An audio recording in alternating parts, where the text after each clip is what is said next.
আমরা যারা ফেসবুক ব্যবহার করি আমরা সবাই ফেসবুক কিন্তু জিমেলের মাধ্যমেই ব্যবহার করে থাকি। আর সেই জিমেলটি যদি আপনারা হাইড করে রাখেন তাহলে আপনাদের ফেসবুকটি কখনো হ্যাকারেরা হ্যাক করতে পারবে না, এমনকি আপনার জিমেলটি অন্য কেউ দেখতে পারবে না। কিভাবে আপনাদের ফেসবুকের জিমেলটিকে হাইড করে রাখবেন চলুন দেখে আসি। ফার্স্ট অফ অল আপনারা আপনাদের ফেসবুকটিকে ওপেন করে নেবেন। আমি ওপেন করে রেখেছি। তারপরে ডান পাশে প্রোফাইলের উপর ট্যাপ করে দিব। এখান থেকে আমি সেটিং এর উপর ট্যাপ করে দিব। সেটিং এর উপর ট্যাপ করে দেওয়ার পর নতুন ইন্টারফেসটি ওপেন। আমি এখান থেকে খুঁজে নিব how people can find and contact you. আমি এখানে ট্যাপ করে দিলাম। এখানে ট্যাপ করে দেওয়ার পর নতুন ইন্টারফেসটি ওপেন হলো। ওপেন হওয়ার পরে দেখেন এখানে লেখা আছে people with you email address. আমি এখানে ট্যাপ করে দিব।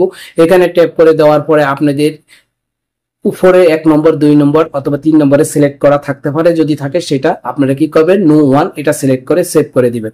এখন থেকে আপনি ফেসবুকে যে জিমেলটির মাধ্যমে আপনারা আপনাদের ফেসবুকটি ব্যবহার করেন সেই জিমেলটি অন্য কেউ দেখতে পারবে না আপনি ছাড়া, যার ফলে আপনাদের ফেসবুকটি 100% নিরাপদ থাকবে। হ্যাকাররা আপনাদের ফেসবুকটিকে হ্যাক করতে পারবে না। ভিডিওটি ভালো লাগলে লাইক মাস্ট।